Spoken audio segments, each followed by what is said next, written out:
once a nanwada aye nsɛmtwerɛfo ekosha aye man panyin no ade a aye nsɛmtwerɛni baako ebisa no question bi on galamsey na no yi a aye o man panin ayiye no sabre civil society organization say anu ye we de antwe ye anto ye na sabre ya fa the new crusading weekend crusading guide so a NPP Council of Elders to meet presidential aspirants, conduct issues based on campaign, not insult. As some of us say, NPP NDC branch executive threatened regional minister over award of school feeding contract. Hey, now when so esi wahen, me pacho person who baby esi ya. Remember, sir, unya the new weekend crusade. Former Vice President Dr. Mahmoud Bawumia has decreed what they describe as abuse of power by John Mahama and National Democratic Congress. I believe the story top far at the amount Sisia. But yeah, Kwang Manu Sisia, and Tia and South Canada said, SOMPA Azoka, minimum Kasei, Akutia by election. And somewhere I call soon up, they have a dying and say, idea. That's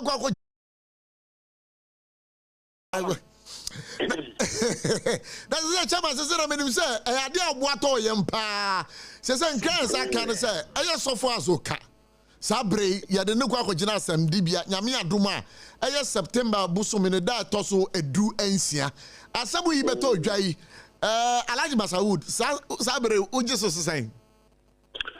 Lady Kari Maminchia, Sumpa at Nama chair, Ghana for Nina, Nama chair, MPP Panyu 4, starting from police station, lateral area, constituency, regional and national. Ghana ha, Yawono, Mra, Nedia Jima. Na ni Ojidia che, Yesu Ghana ha, Yanswa, Sabi, and Young.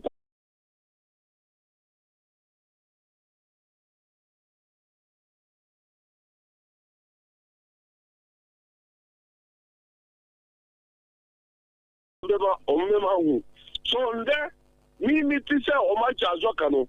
Sa na me tie. The friend no awie we me say o ma chazo kanu. Me friend no ka tell me say they are on their way from Tamale. Omo ko chazo ka. But omo on their Tamale coming to Chebi. So me nim say they say no update percent. Yes, and update percent. Omo manipulative system no. NDC percent, they should stop the peace officers not to exhibit their profession. So, media, to me, you know, Omucha Zoka, media, and yet, media, me won't say, I am a prayer. Me won't say, Ada Dina, Omupesa, Omuyan cover government, you know, because, say, Samino Kano, the Mboni NDC, you know, the Mboni John Mahama, you know, and also, so, say, Omupesa, Omufa Kwabi, na, Omun kata nema so. Like Ghana so, ultimate kata nema so sa. Azoka aye deviant behavior. Obian mina azoka sanka. MPP moja nini huu. Anka bote moja nini huu. Anka badata nu anka mibo azoka. Anka nde ta se majulu do sina azoka. Tambi ya waya no. Sanka mbeti mabono. That mikano waya biya. Anka nde Mino Kano, Anka Mina, Mibo Azoka, Tam the Odizimata, Anka Mibono, no to form, Anka Bana or Machime, Anka Bana or Mayim, and Combeca, Azoka Dizimata, Namibia, Mibono. One time in Bono, one time or move, never me, but still, Michino and yet clear. So, the police to come out clear. Updated Ghana for, Ghana for whom the state of Azoka, whether or not Azoka already never Chebi police station now or bail bail condition by whether or not he meet the bail. Now Munkacha the sell up the stand there the Omuya Aburiano, Omumtiano. It is even more than what Aburian said. Today, look at how 180 soldiers, almost 300 policemen never in the searching court our Akaha because of Okay.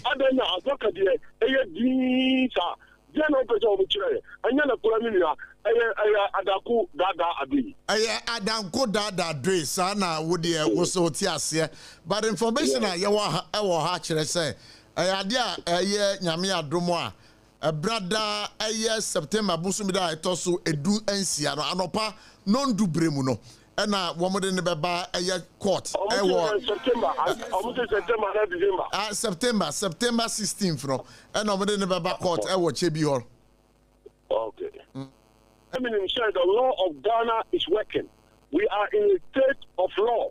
We are in the country where law is working. So if someone put the law in his own hand, you shouldn't be foolish like the person, and you too, you are putting law on your hand. You should let the law to work. Entina in follow I mean Famrano in Shemensa, Nami Sheno, Onudi Marani Senatano. So Meno me Empire say, Omunchino, Omalo and the na a channel Papa Panility say we Azoka. On sign yet, Sajin Assem, Anna Assem Eddie. Ntakwa edifia and panic edi basabasa ebeba kronfu kron kase na opeso di basabasa ba ye as a MPP for no the say abai ni security of the country no omontu na so na hu say law no ya adwuma eno na ye Alaji Masad was a uno and then a minimum the daddy free techiman. And I made a meaning himself. Also, some see a ukamu no crepa. So I was not surprised, said Nano, now what's in network biswa, not woka no cre.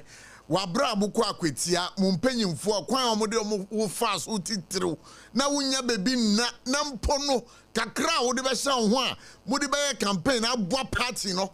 Nina no ankwe yero na wo kano na meka kire obi say media alaji wasa wudi de minimum de da enya de a uye obi a utwa nkontompo ana enya bia ade so asem si a wudi nokre ne besie ubeka mu nokre enti menim say asem we abai nokre bia e be piemu bia no ade a uri betudwa ma yenetiefo ate e wo SOMPA 106.5 FM so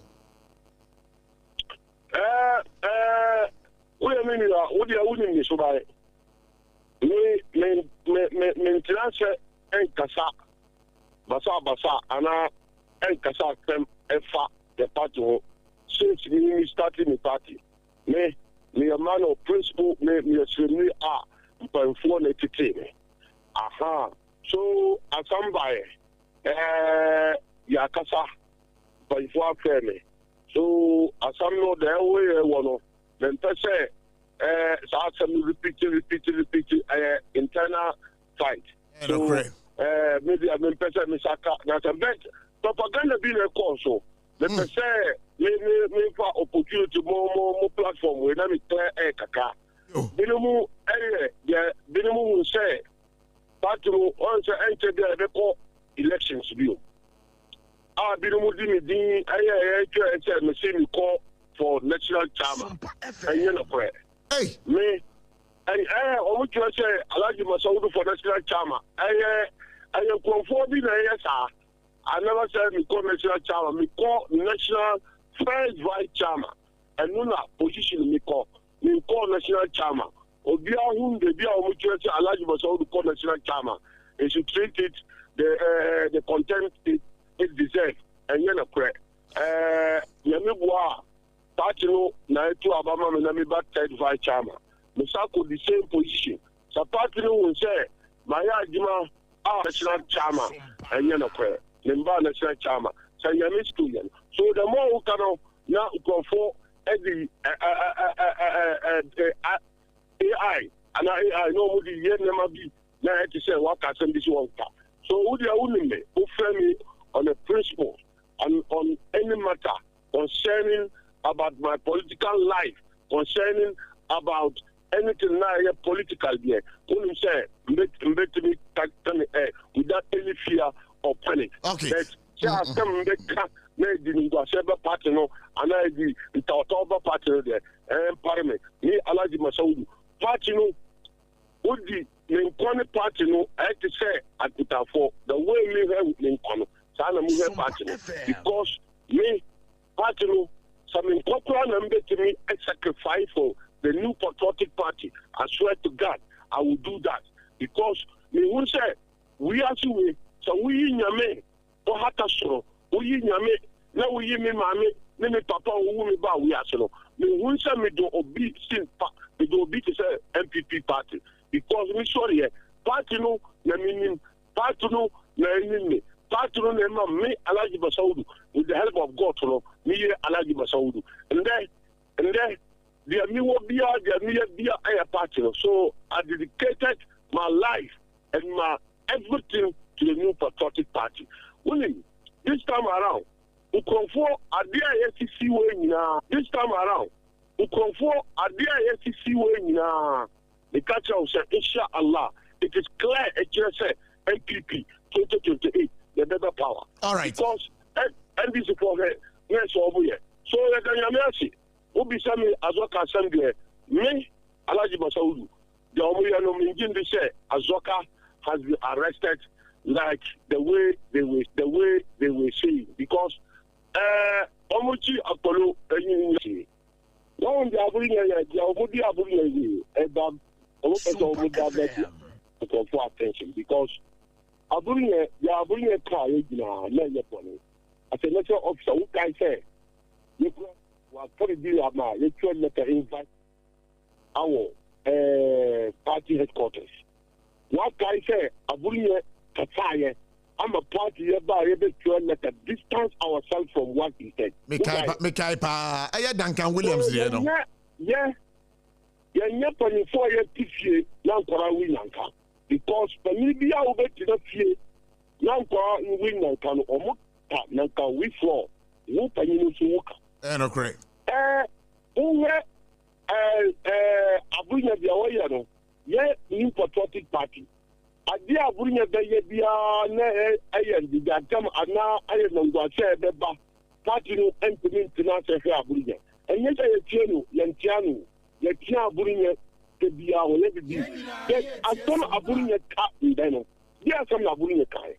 Abuja say IGP the sense were formed because the IGP ultimately now will be said would be a tempi Omunko now Abra Yan Ghana I'm the president of the land today, John Dramani Mahama, categorically stated that I know a bigger tribe. We are Ashanti, Achim Lewo. Obiahu, you are Achim, Adam, or Chihini, Hindi Odi.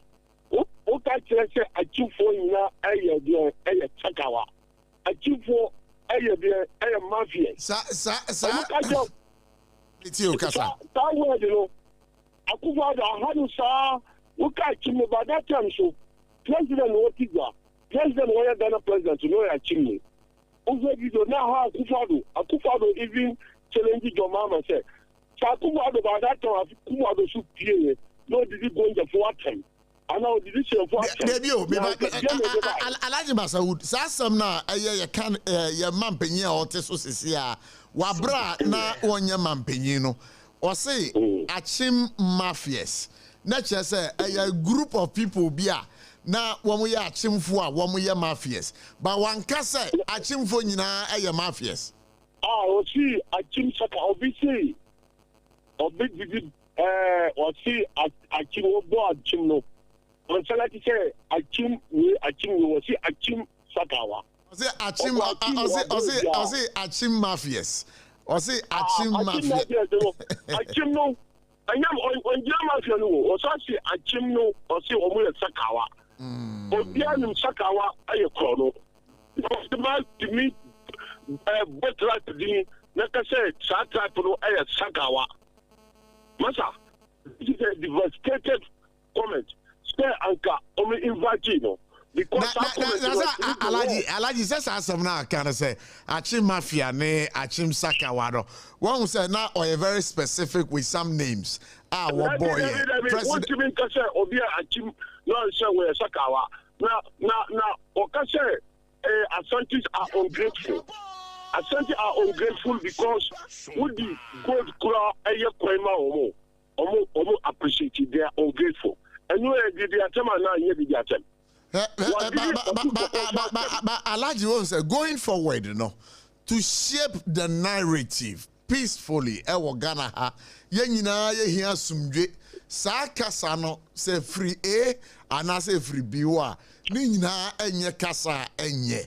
And going forward, being the third national vice chairman of the New Patriotic Party, me hunu say ayemu candidates, omu running for the presidential primaries, so no. Ebi mo kasa ni bi ba kasa no nye. Na me pacho efuto be na odbema aye presidential primary hopefuls, for the New Patriotic Party. I'm talking about the candidates. Efuto be na odbema.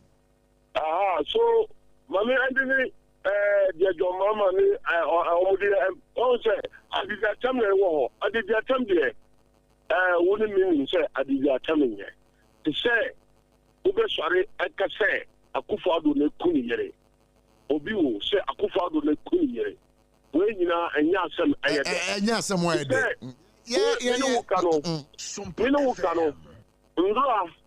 Ndura Thursday the National Council of Elders you're paying for National Council of Elders ama hakma owusu ajiman danso no me wa intel say wa free all the presidential candidates hopeful no omo MPP for no number we kwa na wo Asante Elizabeth but it say ba we should join omo on Zoom so me wo give say ndura no you're paying for your elders your respected revered elders no omo party no ono omo nyina kasaye omo kasaye edi ma omo good counsel omo who said this time around the New Patriotic Party need unity. Ye the same family. Akunjana to ye pray. Any of the aspirants, if he wins, he has to have support for his colleague, no mumbra support, winning the main election, So all of them, they are not enemies to each other. Our common enemy or our direct enemy in the NDC is the NDC that we all gather our ammunitions, our bullets and everything to fight the NDC to bring back the integrity of Ghana for the past 8 years, the integrity and the respect and the development and the truth. The Akufo-Addo and Dr. Mahmoud Bawumia built Ghana for the 8 years, Then I'm bringing them back to track. I did attempt no yet, but the NDC is not your enemy. Omo ayamo opposition. Opponent. Opponent. If I say enemy, I don't mean enemy of like Omo enemy. Yeah, but our opponent. Opponents. And you kind of say. Yeah, as NPP there, the chairman who can.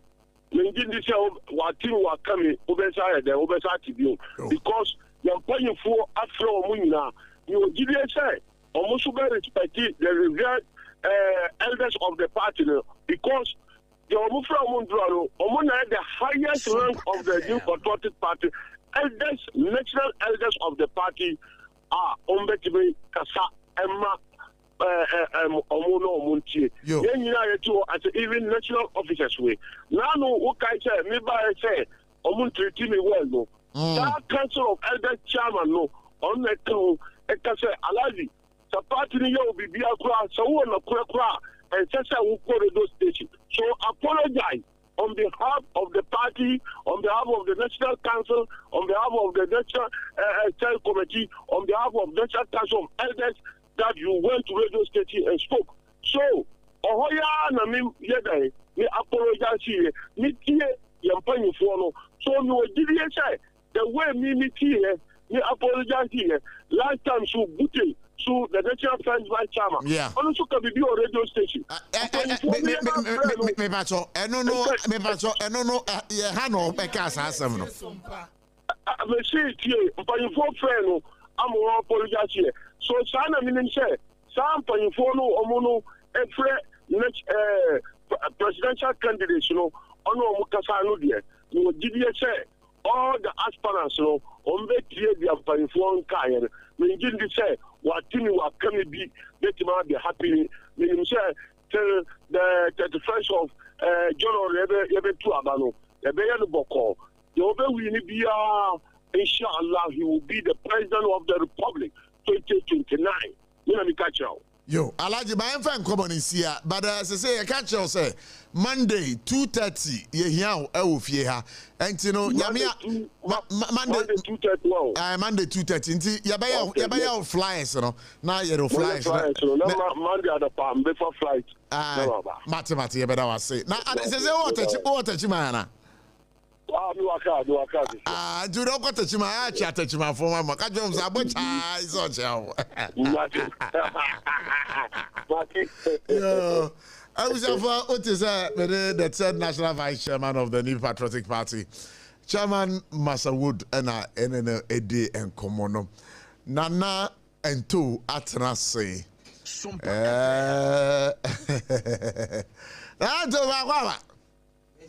Nana, but so Mike in my way. Good. Now, Pop to say. A jana dum no Mumpaibo. Bibia Cavalier. In Sugusu to Toydin. We September, and so they are. Yo, I say, one a year. I don't know any same banana. There be one away a fool as an American. Minka a guru on Pem. A guru on Pem. You look at Fumasem. There were some baby Adum. You wonga what do over dear brook a crowns are sometimes in general who to me say bro fufu biaba. And some reina would dear. Ubetumi enya so mfaso nti ni nyina ekoma wonga eyefu wo omema nti it's okay uguda nso yekobutu adai wo okwapememu ugoe you send the wa wani okay adoso ene amonochrome jasiman yekabom na yebutu adai nti for the next 6 weeks no noise making. Now, Moka some mubutu adaya. No asechere saying. Okay, on say Ojura Festival, Tisenia, Yenu Anomon Cramfo, Obabe Homoa. 1 year noise for a period of 1 month. So Ubo Kwapememu Swa. Yedi Ojura. Inti Ojura na ye dino. Ansa na ebedi Ojura, Jesse Butu adai. Butu adai, na chese nananum and impenyufo, woko boom.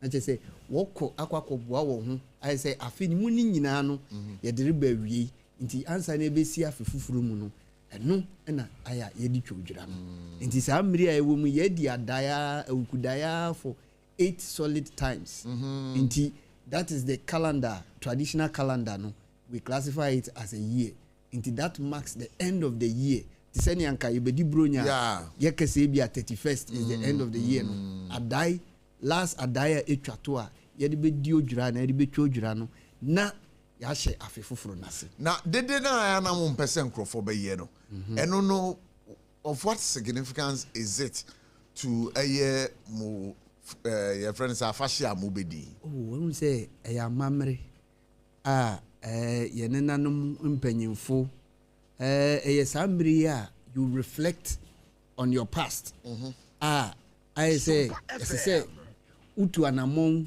u meditate u hwe sania afefufuru na obesi mu no ne a opese wo ye e ma okromanfo woni wo mpanyimfo edi nkita ho spiritually ene ne kekeka ho enye ni nyina na metumi atena ha go enim se sa da no sa edu sa brena na nananom samanfo mugunsa efrom ma mo ba na muni omudi nkita ho no se nananom samanfo so ba so bo mpedede se adibia no adepa bia no aya na dede nim se what you say adepa bia na aya na dede nim nanso aya na yenim because dede wo ho ye dede bebre a untumi meditate untumi mfa adwenpa untumi mfa bribi pamma na mo wotena se na wo ye din na wo set wadwen no e reflect a utumi nya niema bibiri ede bo abrabo nti emri bia eye quiet time ema nananom mpanyinfo nananom atrankonwa ene mpanyinfo a ewo okwapemam enti se wo hwa samre no wonye yi asoro be kwa asoro but dede adi dede no unye bi esan se eye mri bia won ayi asi hosi sa niema we nyina no mema wonye de wonye. All right, Nana, we other mesere se obesu mama me na makwa ahoma no sisi ana me ni lawyer Afoakwa edi enkomo ene na ye de yenua bema oye the Bunu regional chairman of the New Patriotic Party Ura Bronye ekugina asem ni bia asa abra me no kase yasa ede na kwakwa twirimu for 1 week on remand na yenya lawyer Afoakwa ewa ahoma isu yi Mejiripi said na or court hobi na lawyer yebesere say enkomo na ekoso or court hon de no enam soma enne abronye yasa di na akwakotwirim be se na wotwe ba akodo na boy enkomo na dem pa na sie.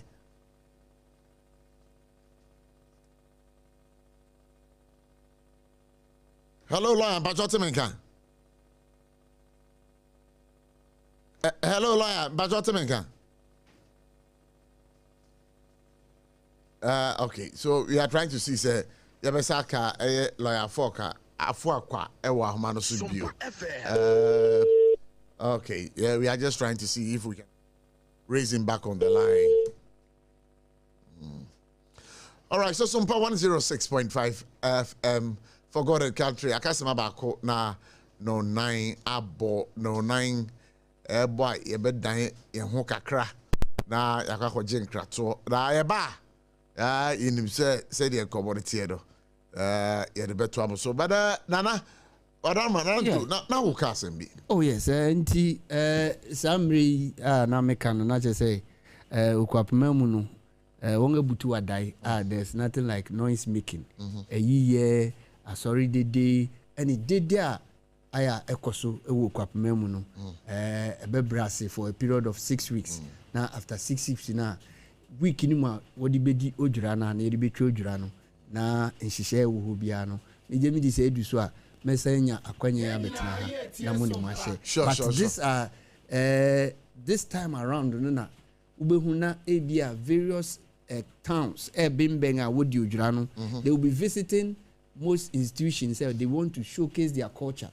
Edumira Jasiman what to once afre SOMPA aya mumbeka Jasiman hu na the rich culture ewo Jasiman mu no monso motumi showcase on your network na motumi kura ba beye sponsor and now say you be the media partners for this particular ujura when it comes to Jasiman. I will take this opportunity to say management any Jasiman mun start inding kita hu sene be ya Jasiman can include SOMPA 106.5 into one inshishia wo be nanka impo ojranere koso you can pick it live from here. Na culture activities and obetumi ayi na mo so we'll be very glad. I think the doors are open. Doors are management me personally adoso I can vouch for you say mobile adoso amuni problem. All right, Nana, you better ask. You better ask. Nana Piao. Nana Piao. Nana says, I brought you yasa remanded for 1 week. And a quick comment on that before we make progress to the other issues. Kai say last be mami nche tiefo ene ahwafo nyina awie na mema okwapeman teach you Jasiman adoso ene obi bia afishapa. Sanse yebutu wadai enche yebetwa odwura.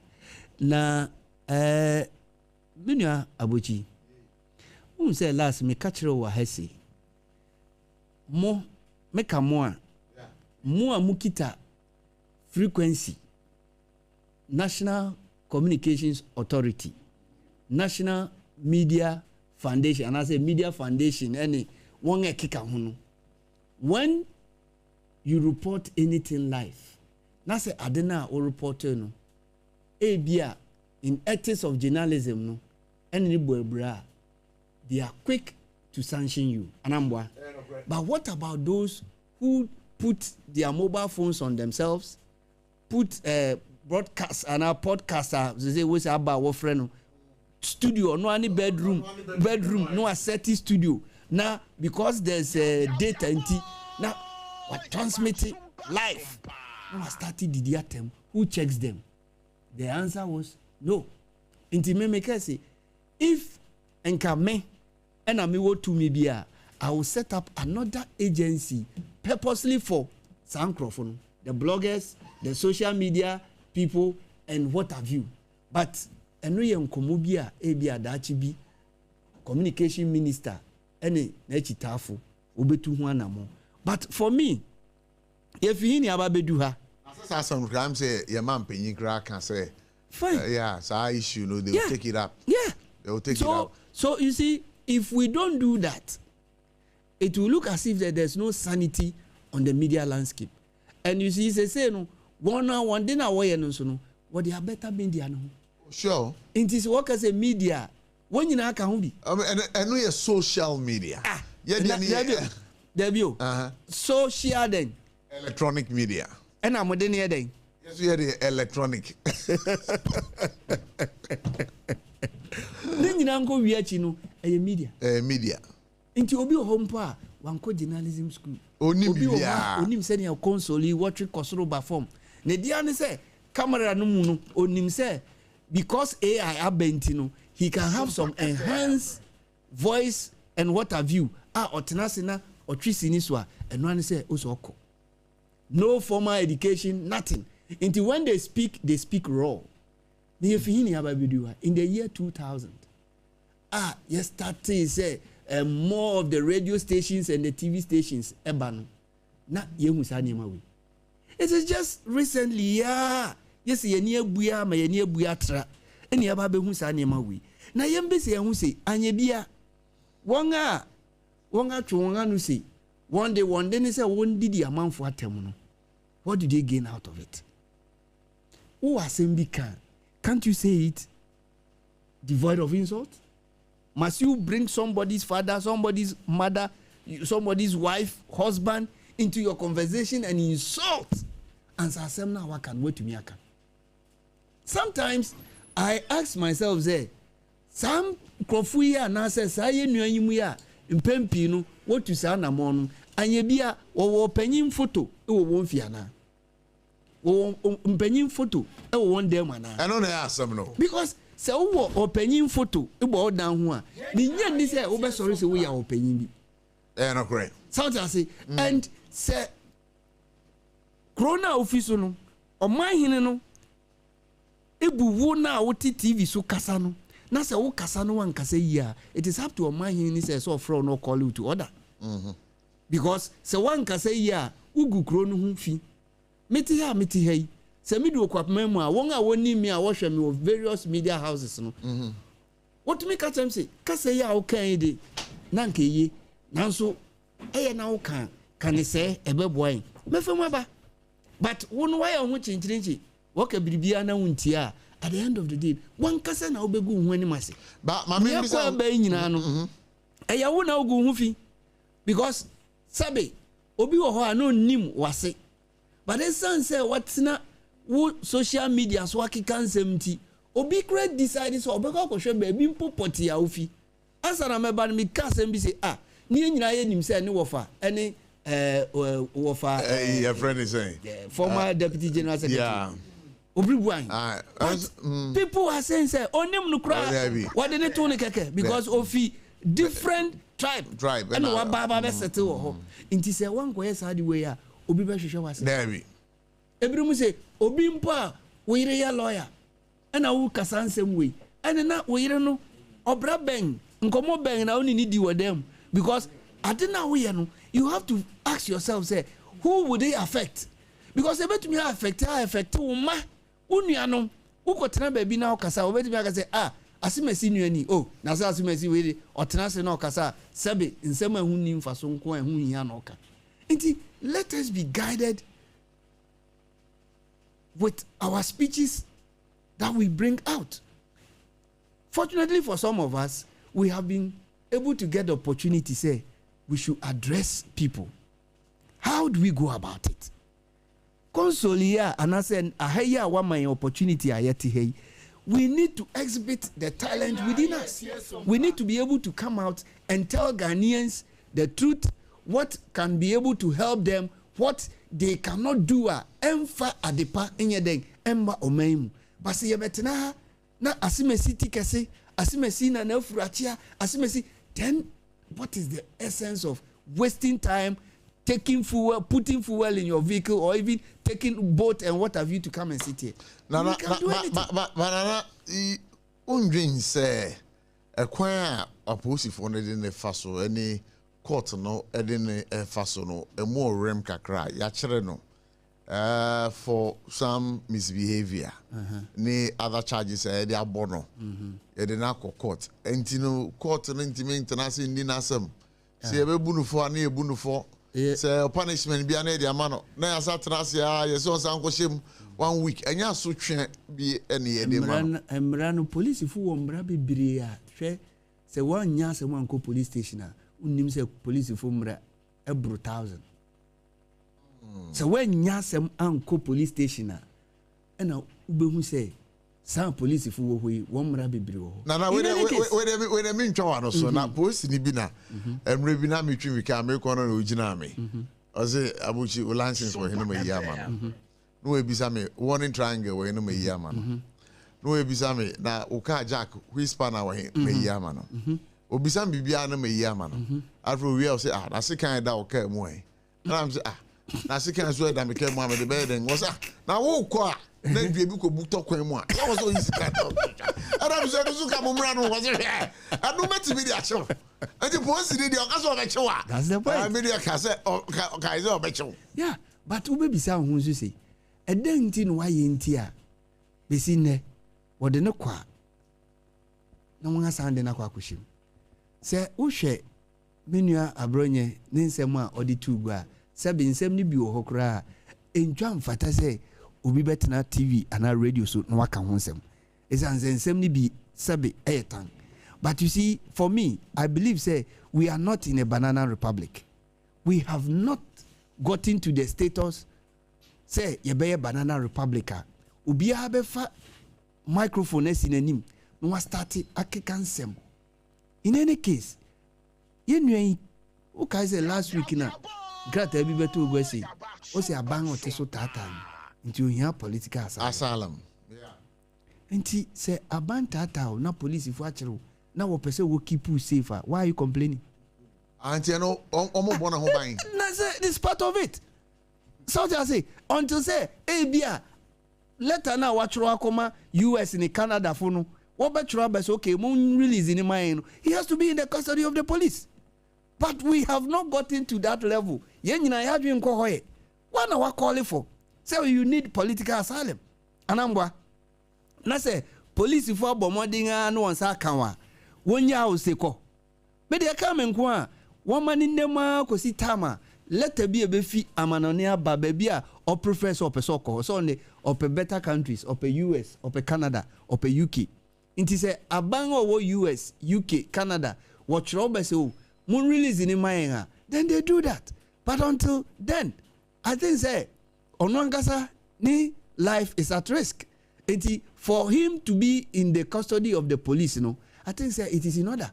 Because for me, I don't see the reason why as I say police if we release the money say onko abonte no onko nenam street so okona say ono ano say abango tiso tata no sabe memani si but okofa lord kwanso no obi di bibi ko boni team say ya obi beka say aban ntata ni bi na akofa sansem we nyina ba enti for me I think say it's important say police if one wonim ni awaye de bia me ka kire say aye na watch obi ko either say investigative bodies in nsema so opue no oba nsema ekọ so ho nyina nye ni nyina no obeka kire hu ena chitafo no sabe wonim ne ekọ wonde ane say obi ama won 50 Ghana bia hye won kotokum mo mesi nko yedede obi ho no gina no onim ne enti ogina ho sesie ya amanfo wo hwe news items amanfo yedede a wo ya no ubi so bi se denti no ha kira bronya ontumi nka hwenkire ba nana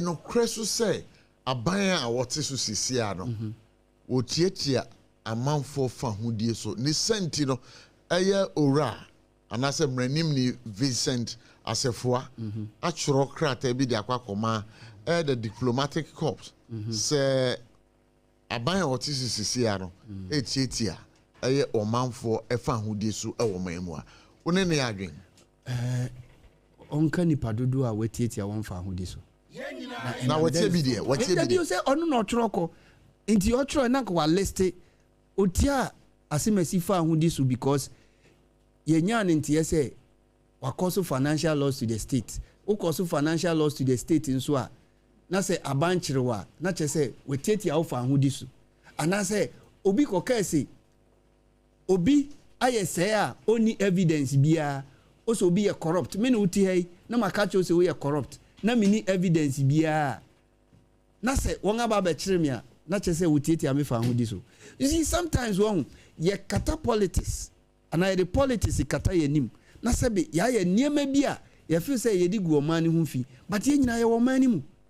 If we don't take care or take time to do away with some of these acts and we claim say yende ye are lawyer for yende ye members of parliament yende ye ni mumre nyina ebe wi achi no na oman na nkasa na egu no hu fi me pa che wo minua se ufi aye poto na wo pese wo siesie wo fi SOMPA FM opra se bola no ubenya baabi na wahyew wantumi anhyew a won ebefa bola kono wo de be ma wo ana won fa ma wo wo di ma won wie na wo ba wo dem ha wo dem ho nya fa biem so ho be efe nti se sabi yen a ye wo mamu ha ye nyina ye nim se enkrofo bi wo ho a won anum kasa enye afutu bi antumi nsakra sa enkrofo no jese bi a kwan bi a ye de won be fa so na betumi asakra won nti se ye de won fa so na se wo sakra ye hore nton wo mamu ha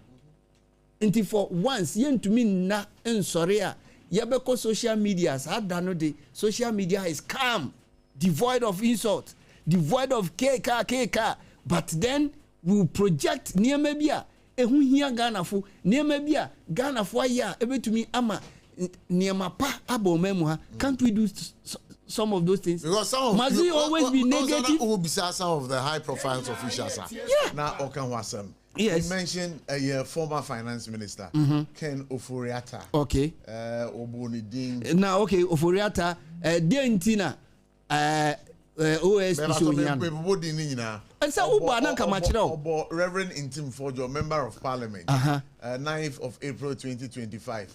Keteche Afrifa, 19th March 2025. And then Alfred Abebi Okumi, popularly known as Adenta Kumi, and also Obonidin.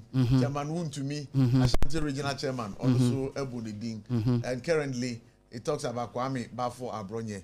And Nipa Obubo Ndi nyina no. He should be truthful to himself. Were they just walking on the street and they arrested him?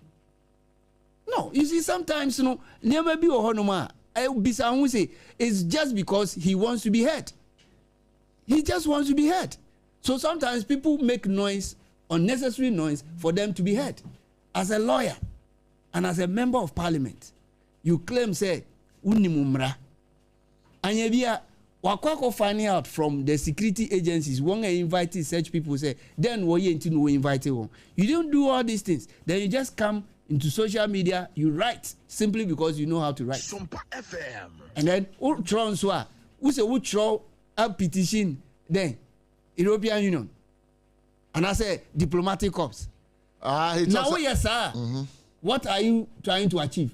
You want to set Ghana against them. Say Ghana krano emunyo.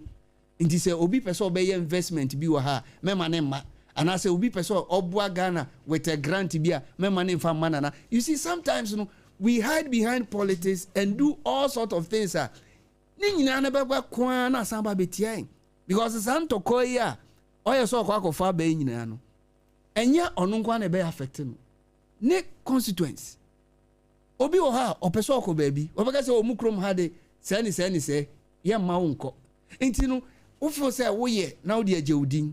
But ebe wiachi no na omamuni nyina including yourself na ogu ho ani mase this who say finance minister woman and Mris Ombra no be in one wabedu kruma. There be on my.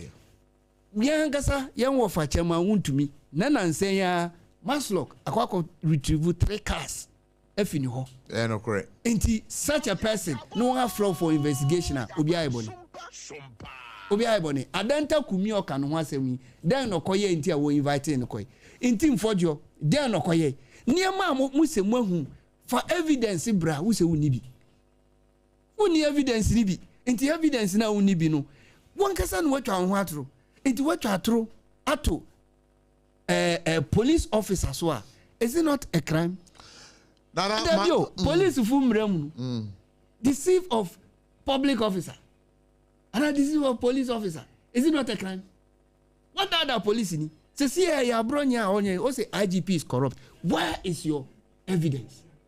The security head or guide men winyina no who's oye corrupt. For allegations now kanu for evidence bra. Unyabia, onako. All right, then Yabasaba on China, SOMPA 106.5 FM for God and Country. Now, Minia, Bema, Derek, Ababi, Do, Derek, NPP youth organizer for Domi Kwabinya. A fresh boy. I must admit, so a fresh boy. Derek Makwaba. Yo, now, Bokode. Nyamiadum. Insulintia. Insulintia. Maybe na metie nana. Sa. Said nana any abria or charge our bar my who buying. Me wojidie say obekọ so aye ne saa. Go emre bi no. Ni ye hwehwe nka se ya na ebekọ no. Na de di kama me di kentia do me bire usina nana. Say emre bi na nke wo say ekọ ni se ya. Say de efutu o. Ba nkọ ni se. There be say efutu e die. Na nke wo say bantem. Baba late. Oh sir. Aba late. We dem am twa me home brasses ya na me ba me mo respond to the issue.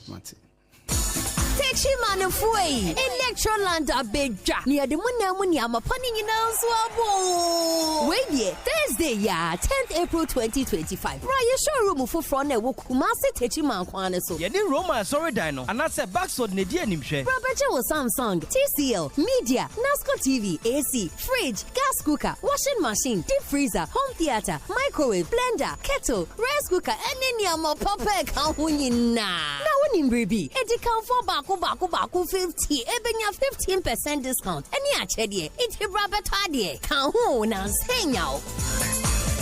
21st clinic yes sciatica expert sciatica no o nerves na wo to ase na fa wo siremu na fa wo nansia besi ase ho no se ho techema eno ene fa ne sciatica na etimi bubu o to ase ka wo se dwe wo siremu wo je ho ba bia enye na no na 21st clinic ba ya adwuma pa wo mu yenti abaso bo ma je no Ghana ha ene amono ne enya asem ketewa wo mu je international awards ahodo wo mu je local awards ahodo na anu nso na wo mu bie the only sciatica research and treatment center in Africa bibrim ha no ebi ni ba bia je 21st clinic in Kwa. Woman dear bibidro and the best on ya no masa the machine account. Eya sabia ya bia wutimi de kone mama dear paku and woman gidi womu pano. Eya sciatica and a stroke so the kwa diabetes ni hypertension ni ade. Ghana ha baby a womo and cry ha. Say ye what Tantra Hill runabout. So wofi and cry eba. Ye wo won sani faso. Uframa saman so ne bansua. Won sabunkum so. E hona wo behu ye. Fre 0540 311 311 0540 311 311. There's a 21st clinic. Still, woman is sciatica expert. Tonte. Yanum sani efadwin. Ne efadwin ampa. Say na nanum say brebi beba. Ama tontina 74. Opa ya simple. T74 abeyedru. Tontina 74 ana T74 asa twe ya dwene esina nanum dodo so. Say de na dodo bua ma nanum enyare basabasa no sa na tontina 74 ana T74 ebu anipadua no. Emo immune support enti obi onum bie no. Abrebia ne ho den. Tontina 74 yinso ya ye no sensuo krokro wa kama enti ba bia wonam bia obetimi de wade akọ samene wa ankefi na ekroyi eda no nko na wie ye wa bra mennom T74 samennom tontina 74 menya hoodin mennom ne da bia T74 yi eye hahama ene ye de aye na DHC ena aframa na ye kama sa no T74 ahoodin ni apomuden ko a wokọ pharmacy ana ba bia to nro bia ubenya tontina 74 yi bia to T74 yi enye ma oba wa fa afuro ana obi a ɔma nufo ana se obi a onya mfie dumienu eto phone frɛ 050-162-8931 and 0246-073-498 FDA agi adwagye nkratoi atom Abusafo Yakoso Amamakwa Baba SOMPA 106.5 FM for God and country. Remember, in the next 30 minutes, you will activate your lines and I'm what do I drink today. But quickly, Maminko Mima Derek a bite on the issue at stake. And to Derek, Makwa baby. Yeah, okay. Prof. What's in Anna? Metina pa na the edika mamintia Ghana fo nyina. Sure. And na domekwa benya MPP4. My former MP, Honorable Sarah Joasafo, Ambassador Makokwe Jr., and then Yenya Bashir Ponsechi, and a Prof Ankasa. Me bana mitiena na ne futu edi na ye futupa, but me I feel say about a bit late. Near ken ye can say a day na abronye waye. Do men so abronye nsembia odin so. Na eba ne sen yedu bebi yedu ene omampani a oteso enei oye beneficiary of the ekoso yi oh na ni anti kroma na eyi sa ja Toronto ni eyi ati mafias no wan na this time ne bai enyo mampeni we ana de bai na ya asema as a former president of the republic o katra wo president oteso mi de mi bisa wo inti senka president no oteso no that time so take action a nka kro we mu ye betima tena kro nim inti de mi kenyina ne se de enye no se enura na enya enye ne ba se ye enura e wo se ekoso ayeye ne inti prof de me ka no se enya ade a ye besoso niam bi a ensem fata so na mum obi a wa benefit from the enura na enye no enes obi didi na e wo so ye din e de kusa ne ma ne kwanse ye so there be na me cho se na say ebrebi etwemu no so no na John Mama say na mo friend opana oh there be na say opana na me cho say enti ne say din tutuo no eno no eyatemdidi asema America no say nsema campaign a yewura John Mama ye nsema okekan odi atem oh na de na atemdidi ebi ne say obi ka say obi say o ejimi fo ana atem na John Mama di me cho say ono ofro obi atem mafia see yetie say me catch say oye prof there oye mafia oye bad oye criminal me gidi say man kan yi antre because unke bi ntre me da inti said you no kan tre nkrofo no ebia ne ka kire no yeti kroma Kevin Taylor ebia na abronye ka kire IG na sa abronye obi sa question na what in the videos oh there be na sa abronya asem o kan o say no metie ye asem o kan obisa question and so kan de o kan no until the o kan so so no oh there be na question so obisa ye na no kra na nya no kra ye ti kroma boko ndoko ni questions prof ye ti kroma boko asundwe o boko questions asundwe o boko prof asundwe o boko but say ukoka say IGP o ti su sesi yi o ye corrupter na de oman ka bi antre dampare IGP oman ka bi antre me kra me bekebi oye NDC national chairman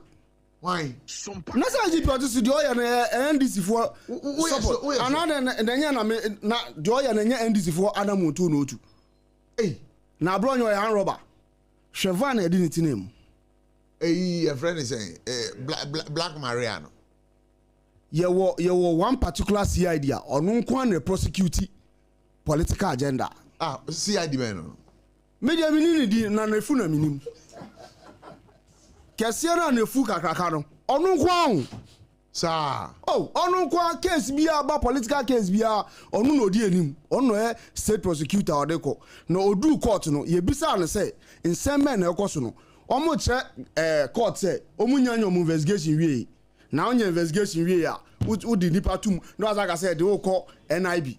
Yeah, they will call two more NIB. Now NIB na police cells. You see, on mine team no. Say ye pese bibia ye pepepa.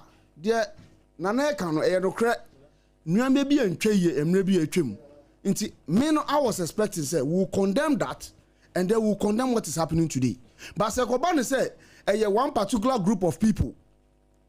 And for moment me akọ social media page. Abronya ye de no ko hwe. So on police for. On police for. And so say boko ntokwada so. That's how police wey na egu ha nuama omode asese omhu nyina ye hia oboko. That's how police for oboko. Oh, police wo do say na oboko. Na we be dey no hu. Oh, na me chop. Abronya look at me ka tell. Oh, prof. Me fi boko ba enter you.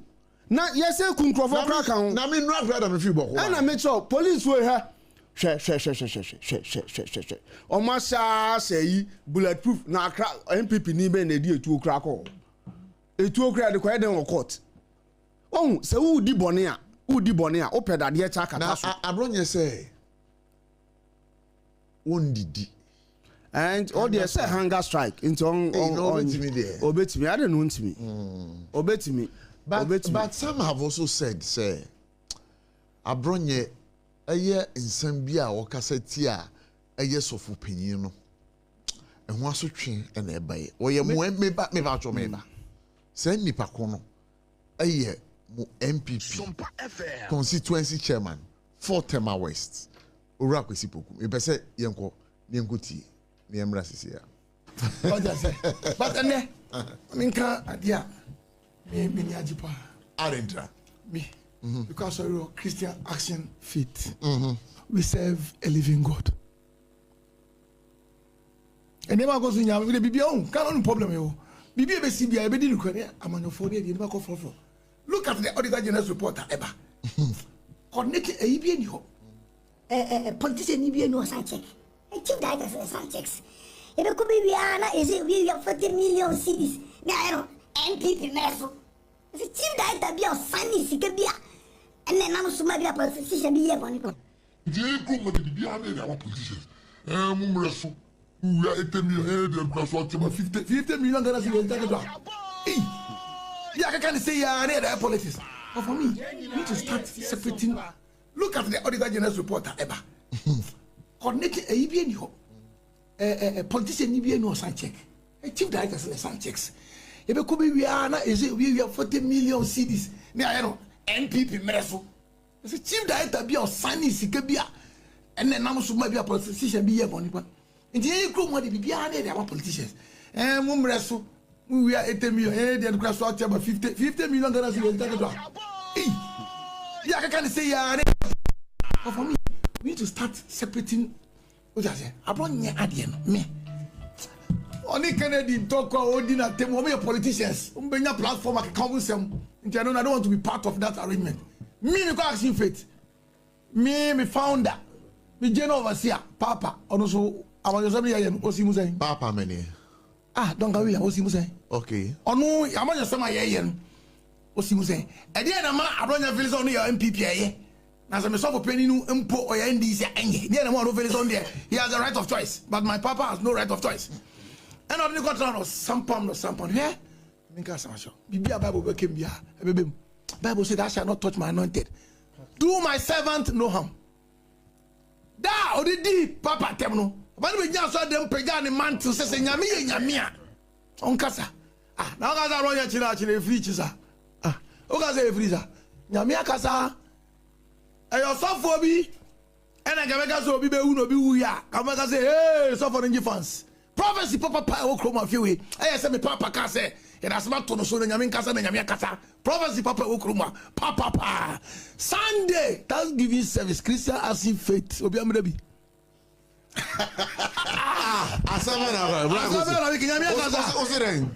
Nyamia Casa. Me in Kaibusa Yao. Elephant got off for me and go for the who call the crown. I'm not going to fans play back videos. Tomorrow I'll send you a video. Play back and listen to what my papa said when the gentleman attacked him. I have the video. Wonderful. Now they are prophecy. Go be go with and come. My head pastor has spoken. His God has heard him. Bible says you better any baby I can say that the new my And you feel that's what Abronya is going through. Me, I say. You party female people say me this be you're not a patron. Me, I will not sacrifice my spiritual head for a politician. I won't do that. I will not sacrifice my spiritual head for a politician. And this is what you say. Oh, MPP. Yes. You will not sacrifice my spiritual head for a politician. Yes, I won't do that. So you don't sacrifice Duncan Williams for Canadian Japan? Oh, Canada will even not say this. Near my brother, and forget it. One yo. Sir, Papa did you watch? Was Abronya provoked to go after Duncan Williams? In Kenya perceptions and his beliefs that the man is NDC and Yankee do some part your mama man is capa. Mama the credit seeker. And I'll go campaign. And I'll say so for what has that got to do? Okay, so let's end that one over here. So I am saying that on Sunday, Thanksgiving service, Christian as in faith, the God of action has spoken. The God of action SOMPA 106.5 FM. Now, yabekwa mwanisi ana yakwakudi yenkomo. Yabebo modin shi ako Bono region. Na yani the chairman Council of Elders Committee for Bono region Nana Kofi Treme na no edin komo. Nana wadama yama akwa baba for God and country on SOMPA 106.5 FM ewa Accra. SOMPA FM. Kofi Treme. And the Kofi Treme yama akwa bara so yambo hodie. Na se asamo edi ewo Ghana ha eye bo amudi hie eye MPP eye Bono regional chairman Owura Abronye ekwan sabri aposifo ene aban institutions no de ene de nam so no ade amobojo so na mmom wo so betimi aka ne se de Abronye so ye no eno so na ye anase na eno so nye. Medasi etia sebe omapanyi ene IGP no anya sama eye anya sampapa se okasa but Abrofo can be yours, my mouth will be gone. But I say Abrofo can be my mouth no be then. Gone. Man, you two. My mouth no be gone. Gone. Say. And yet, Casapapa, and I will say, okay, dear. But, children here, I would be a man, no. Seven, Ghana, oh, he did a crime, yes, I say, a man, sir. Okay, fire. I would do it so that I try television should be SOMPA FM.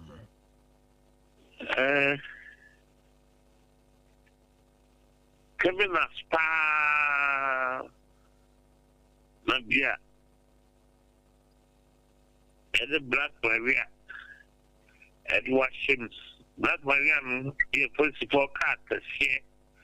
I say me. It's a bonnie and beer and Saka President Fowl. Meanwhile, the world good and sack. And some little cocoa. And Canadian, I did say, at least, that's dear. And Kanya, no man, bills. Eka say omunya no advance sa but at least you say ka aba kotro yere man the bail the fee obasa say but nana dear dudona so e Canada say wedi kan atro krata e de aba mountain say ohia eye asylum na asylum na ohia no o say onye safe e wo Ghana ha enti no say uhwe eye Black Maria car na omode ni shemu a na de dudu na Canada say eye say wo mo e bon ho ban say de be ya obia enkoye ni bibi eno nti na wo mo de ne fa sa kwan no so no we want to be say o say obo ni pa ho ban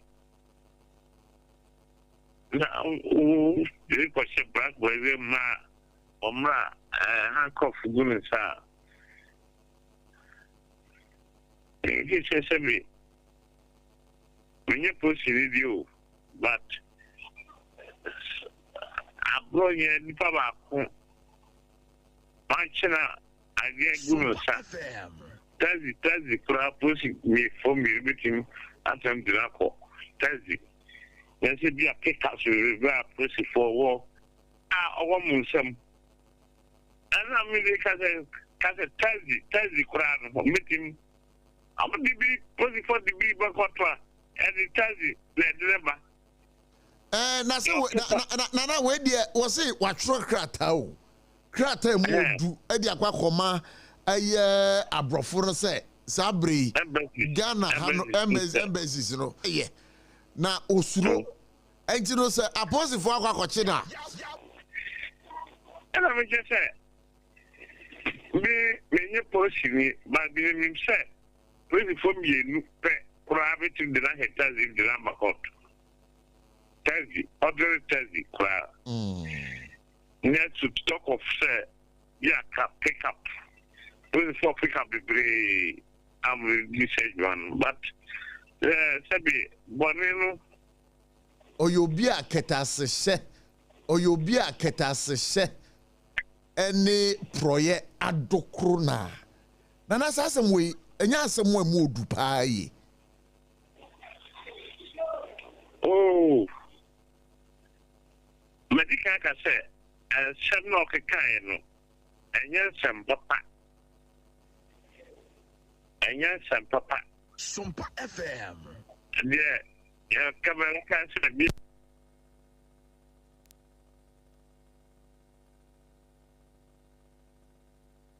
all right, Ebusha for Sompa 106.5 FM Suni.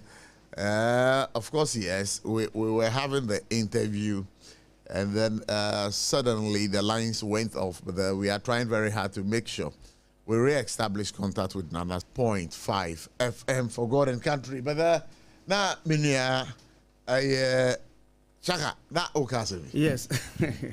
Na me kase enye de abronye ye no enye se yesoso ne so na mmum niame bi a etwam ntia yete ye betumi abobọ nipa bebre edin a sebe omo kansem echen abronye de no enso ye nya se aban bi e cover ana me boa but what him say eno na ya sometimes I me di hu ya yes wa bra na momo aban mu no. There were actions you could have taken to stop this kind of social media misbehavior. And you overlooked it. And we more bay. Almost said the cost of social media and almost stop one.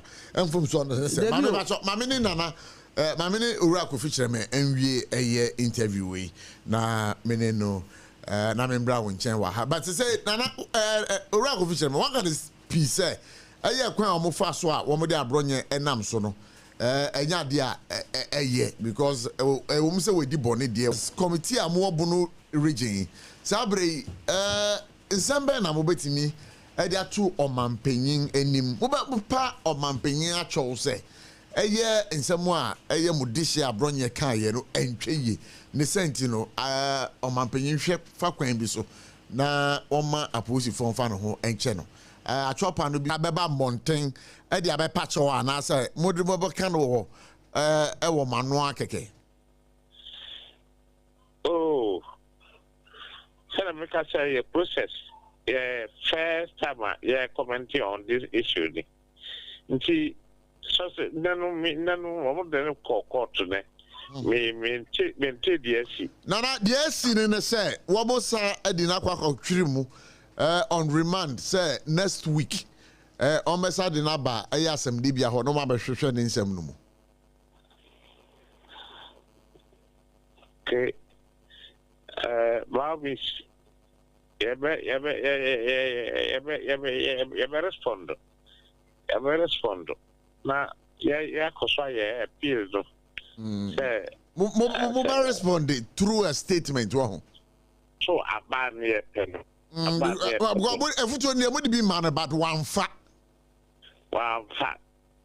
say the na pen no na I don't say, no, you get a TV, and I say, or get a chamber beer.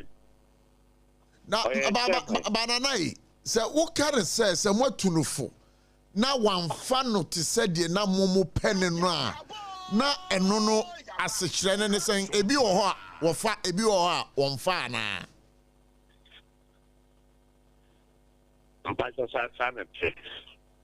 Now, at a particular point in time, mo dwene ho say because mo na mo ye mpanyimfo a party ne mo da no wo bunu region ho mo dwene ho say mo tunufo a mo de na kasa wontie anya bia no mo tworo krata bi di man say wanyai sa ne suban na ayade a bunu region council of elders mo ba yi den sefi mo ba yi mo sefi na se ana say Muba petition the National Council of Elders. Muye bibi sana.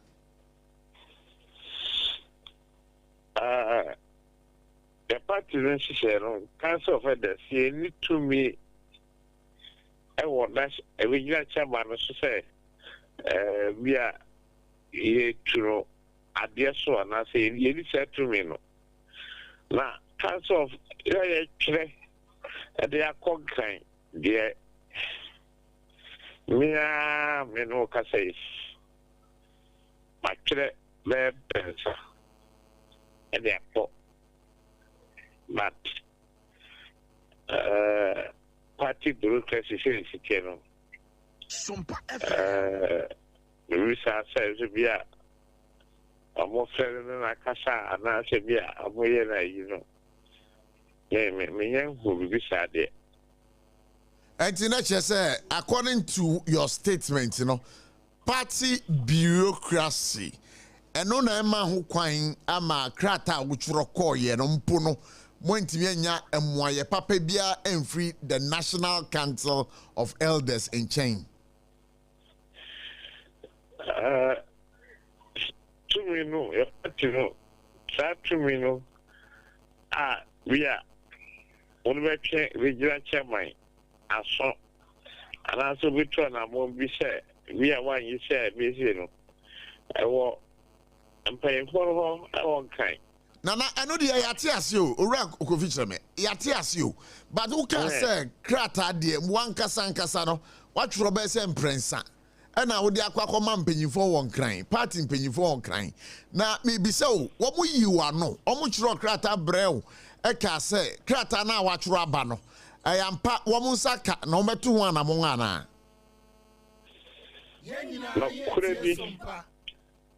ana mika bofru party bureaucracy if otre a copy we but severe yes ana mo no two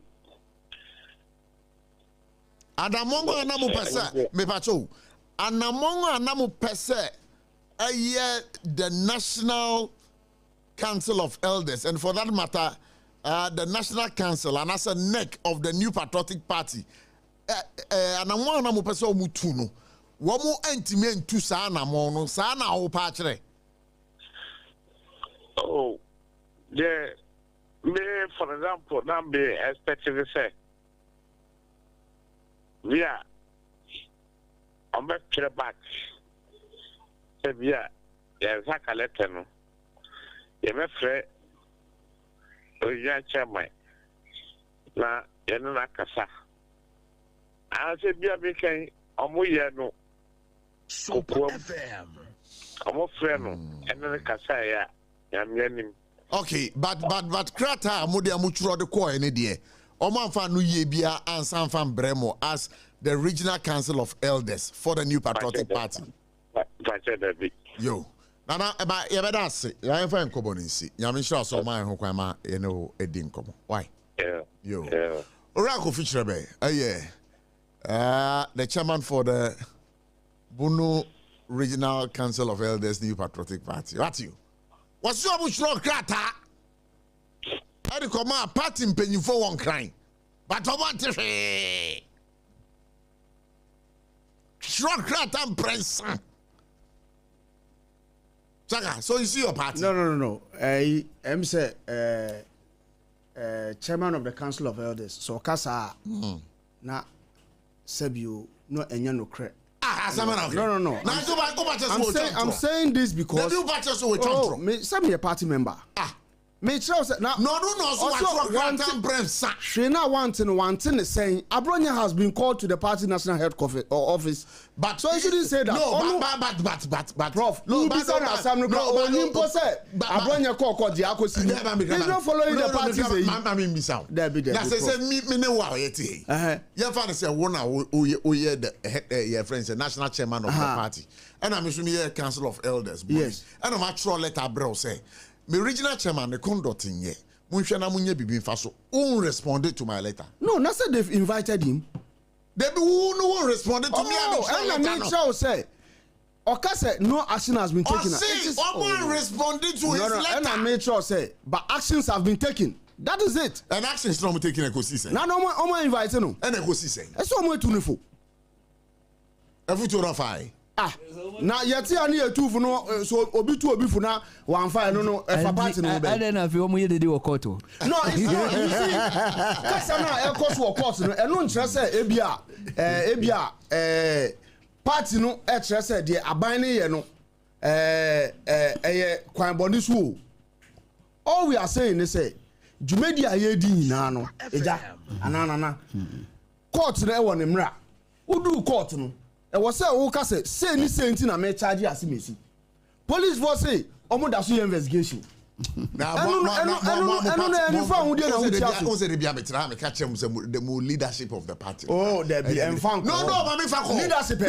Council of Elders. There be and I make sure say Bunu region and I say actions have been taken. Krata na mutuwa de bremo no. Won't me nya no amfa response. Oh, there be na ebu. Omo anka say ti. Omo say that is what he says. No, but he's saying say they wrote to them say they should. The conduct of their chairman is not something that they like. But did they write back to them? Do they write back to them? The party should take action. But so do they write took action. You said you wanted action. You didn't want reply. You see, what's up per action? No reply. What's up per action? So they've given you the action you deserve. So can I say that the leadership of your party administratively they are inept? It's not true. They have exercised some level of ineptitude administratively. It's not true.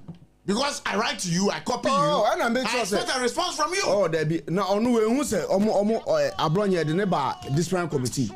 And now we Chaka be a person they na do. There be action here taking. No. You see action. If action were not taken, then you can say the party didn't take any action. The party took action. Today, their party ne kan one sem ne say, "O say my boni, what the make ko? What the make ko? For document in HS Boni Amedini, near starting case, or say, Medasu investigation. It is uni the Maya and how that's what they make court back and forth. Any found in a mutiaso. Any found ye. The only bonnet cry, Baba Uji, the only bonnet cry, you clear live on TV or Nam. So for Azoka. But oh, there be no Azoka, almost nothing in that bay. Yes, because police phone who say the party is speaking against it, and only communicate by almost in work time bang and if somebody is saying the Ghana police service is corrupt, he knows what he's saying. These are some of the actions. These are some of the things. Say IGP, any so person or the peperi a year juma. Or no nipa kra or this side juma di any no. In culture no invite no. Me bacho. So it's corrupt. Yeah, Debbie. We here at SOMPA 106. Disassociate yourself, but I'm saying. Yes. I am saying. Because who say IGP or you're corrupt. We don't have any. Listen. We don't have any evidence whatsoever to say your current IGP. Prof, Tete Yohonu or your corrupt. Media. And I want you to even retract that particular statement. If you tell because you don't have any evidence. If called by a competent court of jurisdiction to prove you don't have any evidence. But I'm just telling you, say. That does not amount to corruption. I'm coming. I'm saying that does not amount to corruption. So let me justify. I'm just giving you. I will even give you. I'm just giving you an example. Say. If the IGP meant business and no pepper you are, and you don't want someone to call you as a corrupt person, and then Ababe Kachen say, "Uchi so far azoka, emane bill." But is that the basis for the discussion? But it's part of it. It's not the basis. It is part of it. It's not the basis. No, Prof, it is part of it. No, you see, and yet only so far azoka na can't ask him no. The communication director of the NDC almost say almost person the people they are looking for Nanabi the minority leader and another umpre. Also the communication then director of the NDC I think Akwetiawa your friend is saying Edim, I mean, check it in, man. I don't have this. Oh no, I don't have this information. Only so far as I can assembly. No, I don't have that. Yes, so far as I almost they were looking for the Nabi, the minority leader, and another umpre. These were the things they said. They said they were going to kill them. Yes, because yes. Oh no, it's not true. But we'll fact check the statements you are making. You know, and I make sure say IGP pepper you are. Me offer a former IGP, Peter Namfuri. So I have respect for the police. Yes, I have Peter total. Namfuri. Yes, me offer no of blessed memory. Dagarabieli. Yes. Yengi. Onye Drapa. Yeah. In my year Drapa go na you can say you domin. Ma in glory. Yo, so Losek manga. Right, that's fine. So I didn't even know you are my brother. All right, that's okay. So you see, so knowing where I come from, it also say we speak with respect, but with no fear. Prof. Yeah. Knowing where I come from, we speak with respect, but no fear. I'm telling you, say, if the IGP want us to move this country forward, on manu credit and run ne jumedia odim. Actually, abronya here no boni bi ani. Menka say boni ni hu, but all I'm saying is say, what was wrong yesterday is wrong today. It's wrong today. But what was right yesterday can never be wrong today because you enjoyed it. All right, I said, let my vote count.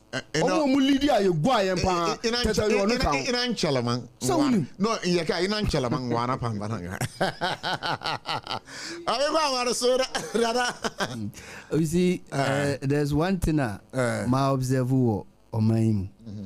Whenever you are in opposition, the police is not your friend. Yeah. But when you are in government, the police is always right. And if we don't change this mindset, the police will always be in the middle of opposition and ruling government. If we want to pick our calls right here, 0260-196064, 0260-196065. Hello, good evening. Good evening. Good evening. Line in your clear. Let me see. Hello, good evening. Hello, good evening. Okay, let me talk to this caller. Hello, good evening. Abuchi. Yes, I'm Pastor Wani. Yo, me Pastor. Oh, that's a free. Abuchi me chia Jesu ansay. Me Pastor me Jesu. Na ko bisa se me so me what to say. What's all to say? Mo. Nya me de wa na from there. Ka no man pani dia me abo ame. Metio, yetio. Abuchi we wa wadan fu ni aba ko pe Mr. Nokore Asam Kasa Africa so da dia for man pini tutu no container no pe na mjina. Ma me fu akwanye so nchia ma de ibe jo ashamai shira wati ona hu akuga ana mi am chama ki uso jare na nke be dia mu bia nya mi shira mo hwe minia MPP ni no ka chene se mo won ka tanani in defend adia ensu defend ope you ye chinu kumasi e ha kofo no e de ni sheka mu from kumasi alma be dun ka ha because what can be on social media MPP breso actually no de na yana yenya ya de oko swizeta or di say boama bene ye de no ko tu eti asekura mo bie ye trino e de no ko tu enya no nko a manata zure ye framo ye ta no manita ni ko share South Africa ba be ngere Ebwa, it is an Kaoba Pani IGP. Bonnie Echo Kata Semuya, what you can imagine, and then Nakabekafa. On my penina Nakufado, and Bresu, and near mom the years and job when it done a phone. Me and the service, the MP before the year work as well. Open it, and you be the Becca. Yenya dinner secretary, no work as well. I'm at the Tory. Open it, you put it twice. Our MP, our Kunsi, and na no nyina papai e da no mutimi ya fa no abetra studio ke siewe udin tro mata munyanza nya twuma fano ni enta gentleman mamati no so obese so manu Medase. My info ofofro. So man. So hello, good evening. How you doing? About 1 minute can say. But your friend is doing make us every center area. Yo, me about what are my you? You make sure with you for Namedia Ura Champo and what they say, Kwame Japon, Mikia Omuya, Mikia and a piece. What they say, Abuchi. Azama, or they say, Abroye, maybe Yamini Lucredi, Nekasana no Kano. Semika me manager who are now me yellow credit for, no many years. TQ SARFO ni Ura Canada Japan Atilia or the AD woman. But Yamini Lucredi to acquire the fast already and yet a papa. Because Q Azenu, a few of them, Sisia or Louis. Or the same as a Cardia, Yake, Eno Edda, TV station, or movie, or then is that my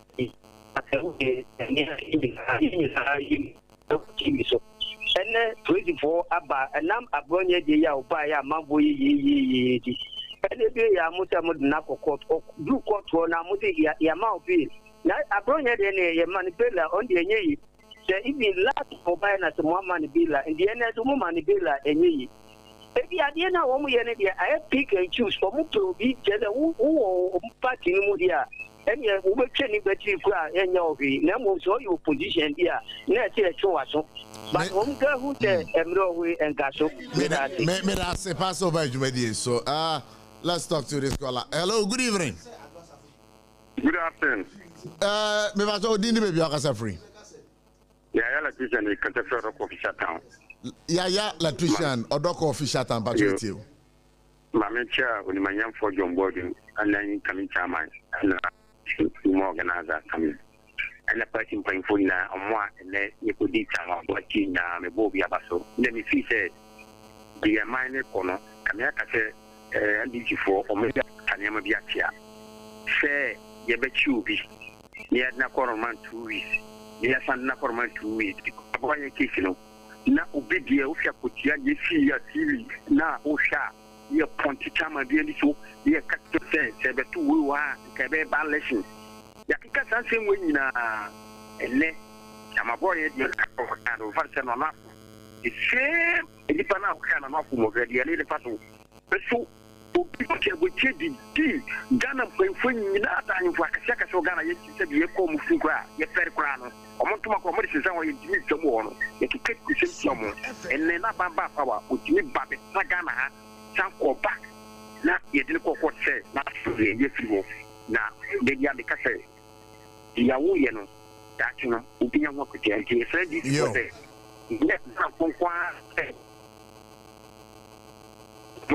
Yo, me da se pass over you media so. Ama yeni call we ending come. Hello, good evening. Good evening, Abotchie. Yes, sir. Me va chwa na me ne ka say. Abotchie we wa nya be ma na amwa ko a me kata ti boy e wo ayensu ano won so en. Yo, na amwa ko mpa to eti o. Abotchie ya mi atu bi enkan. Enkan so. Elchia aye incoming national chairman aye honorable Boachi Ejapo emre ewu nya obi an ne bodu o no e fearless a obi be the prayer to be an prayer da because the every part of this year you new bia say Boachi da chairman emergency party Elchia aye chairman as the incoming chairman for the Mutanya Admiral chairman I and more about the Masudi and I think the more about the Masudi nya bema the airport and then a bronye, yes, I not all remind you. In fact, and fuck him, na abandon star, na abandon or I pick and choose or show anymore. No, I do you when you crew near more and more or you show anymore. We told the audio this year because the whole thing is some and you kind of Ghana at the moment here. Then there is a junior friend somewhere on top. I got another plane crash, no, the lad of Ankashi.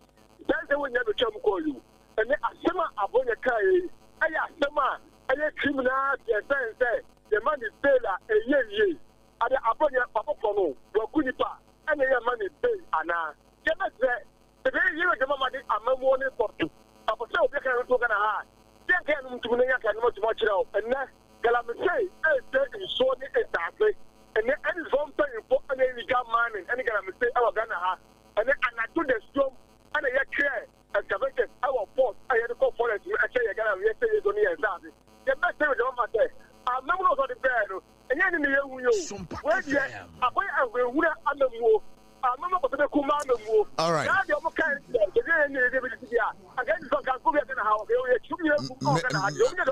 Me pass over you media so 0260196064 0260196065. Hello, good evening.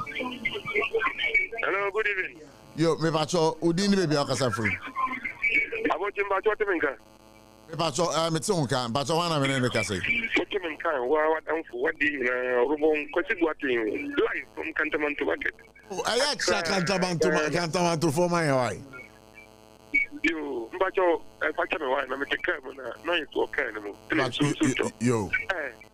Mbacho me friend there what am pa come through oba woman organizer wa fakra David Kankambodu natural camera wa fa okokora akiti na Brian Champo ono na MPT for control bade baba omo di akire ne kenken kwa nguzi aka Brian Champo wa na eko opening pacho maximum me bom tofa me teka mo ndi kantia ekeretia ya papa president mama kan sama trofo nsi ebo obi ko bi sana se papa mbani force no ya de bobi senya no ya who position what's state of emergency because what don't state of emergency that thing and an area to me not the ground state of emergency no for the bar any year and at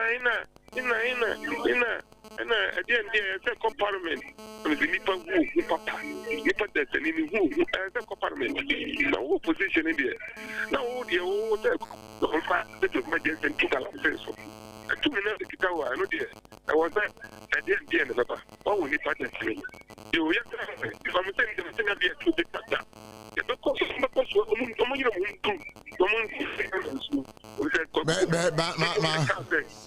Maminda was horrible, obijina chile. Mepacho 0260196064 0260196065. Hello, good evening. Evening, problem by Apom. Apom you, Mepacho, why na menene kase? Pastor Auntie Janet Boshe. Auntie Janet Boshe, what am I patrioting you? Yo, the Pacho, FP for Adena, Oma for mine to say a Yomudia. They say, Omudi and Colati, a dinner TikTok, a Dioman, Peniatum, to say, Edia, Tama, MPP was on India, NDC will be other MPP. It's not almost so, Omuya Manitra. So, Odifumukuma, and so Difumu Asia. But I said, the airport, which I collected for.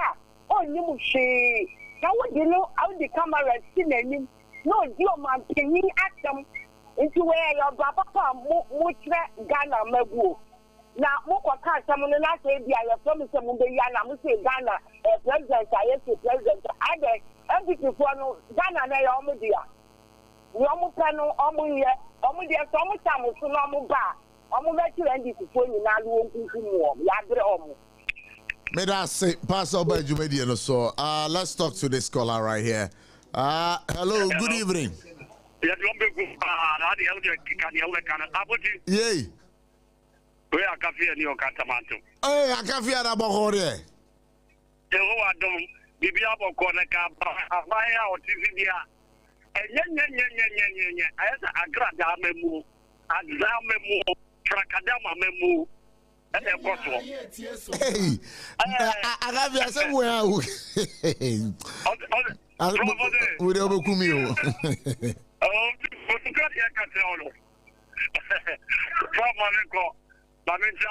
Dr. Brother Sample. Mamentia, the Secodia Frimpong. And Safia Mohammed. And I can come with you. Prof. Mamia, Obekasa Koyi. Yeah. Mammy, we in your chum, papa. We in your Debbie, I didn't tell us in your chum. Yeah. Or I got any of thing on her. And then no, but can say, MPP for and call out the social media, the demand peniatum. Ah, mammy, sorry.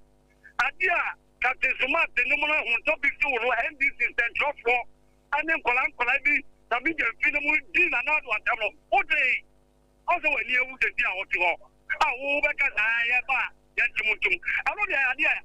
What would you say about the Mudia, bringing the mobile papa? Now, the American said, I've run yet now, one year is at home. Then I have it. Because I've run your own community. And I've run out some more kind. What it is CJ, Mamia or Tukunu.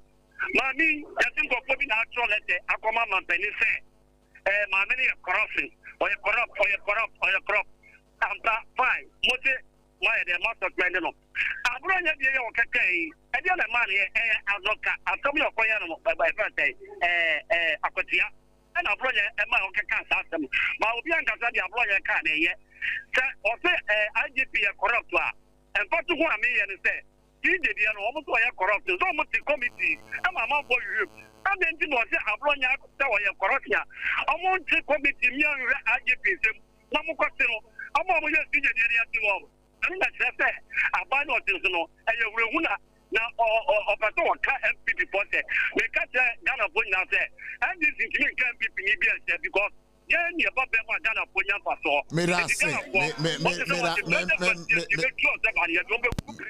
Me da say I can feel so bad ready so. Mama Nicola we ending come. Hello, good evening. Hello, good evening. Good evening. So one minute can say. What is any guy? Me who ye pa na also eh. Yanko Panda Roma me who ye pa me Gianni Africa. The South African Tamanjo. Yo, me pa to Africa it. Champon. One every two campaign people never give power free. I'm a mutant NDC which are mine. Ah, Freddy. You be woman to at the chair. Eh, Minia. Ghana had no. Anyway, be a course no any Namumi Shaniaka. Kasabi cost for my women, ya fine, papa, the two more yet. Nothing say, a bronye anyway. Now you bronye to them. A police can't get any more, police want to do any more, police can't get to the police want to get and a one, yeah, go my nika, a day. And just as soon as I put for a moment, no police, yes, police follow my need your mocano. Yeah, police for say, and guide the abronya, ye. Papa no person, almost you were Mamma Nakatan, Kasa, and you could be a deal and Nimuno, Jamaican, Chine, your friend say, Papa, I said, look at ya. One more name of any yoga, one more ball, Minica. And again, to the society, upon your minor born Hokasa, or Baku for Bakotua. They said that you are no car. No, them, or Baku for Dakar, no police motor, new car, police car, made in him. Jessica, and your friends, Procreation Quine, Jessica, and yet 2 gallons. Jessica, dear boy, mine, Brano. I did not commission how many say. We say you were Mahama. Mini Mimusa, Vice President or Ghana, and then I was. Papa went so before we move by your car, we shall power. Let's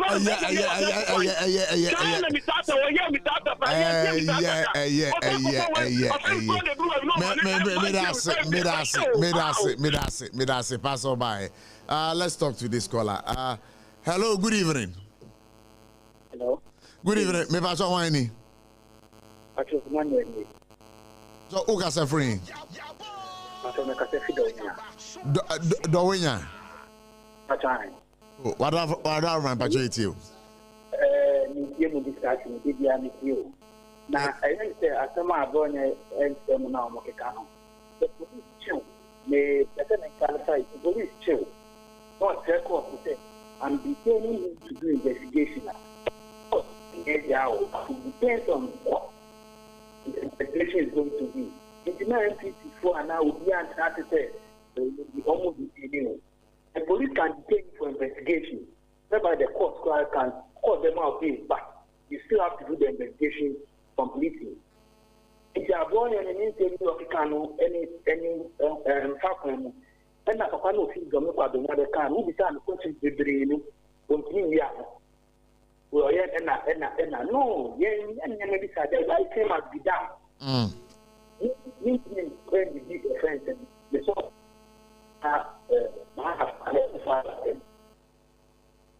Yo, may I say, so by of course, we appreciate your call and the time you've spent with us.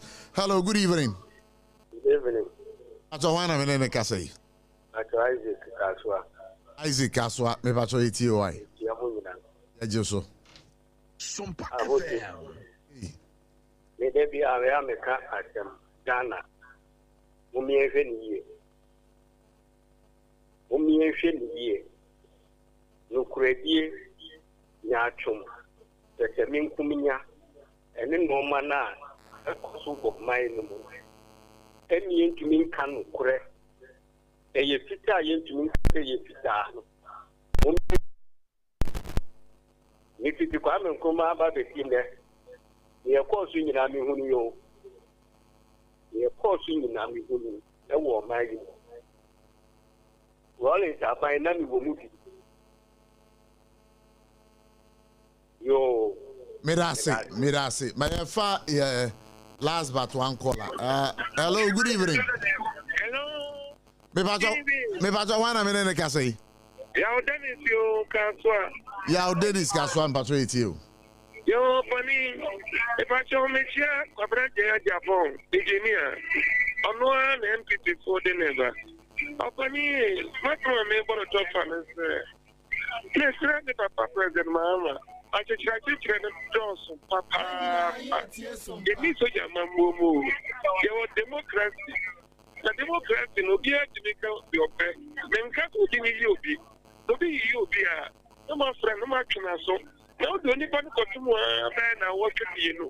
Then I constitution and nothing and a treasure, which you will be your wife, I don't go to Mona what can you know. I'm not treasure, who the end is the mra and they go man or yet and got down a constitution with friend which you will be what did not know court. And as for me, you know, for the court, not enough to me. And for them, there was you know, and they were coming. And now I'm not treating for you, Kuana. Oh, you need to me pass over by. Yeah, fire last caller. Yeah, the friend Abewie. Yeah, last caller, all the way from Canada, or yeah, branch organizer for the New Patriotic Party. Minia, me machona approve to say. Hello, approve to say. SOMPA FM. So, yeah, papa be your friendly Big Mo. Na otie yen ewo Canada. Na opese also contribute to the discussion. Ti e say yen sabe kanwa yen no ebedi eye enkomo.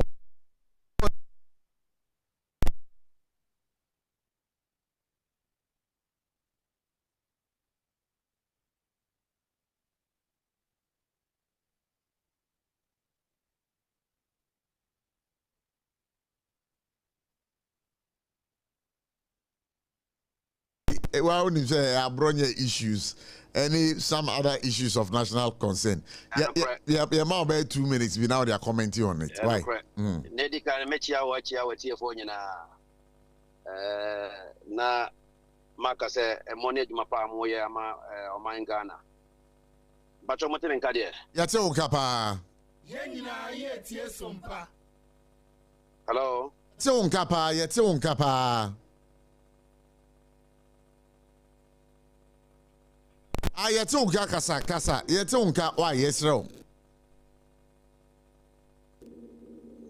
Temonka pacho uteminka me pacho yete unka pa kasa wa yete unka pa kasa ya me temonka but me uteminka wa kasa abronya issue we a coffee there I think say ntwaye na kakra meka ne say NDC members no ene omo social media na omohoye memobo in the sense omo be yes anya we nyina no omo ye wie a omo ambebre no NDC for members omo na ambebre because penifo no mo wie na a change of government ba na omo akosha abrochire no mo ye dia omo pe dia aka no be members na omo motigara na omo bre no.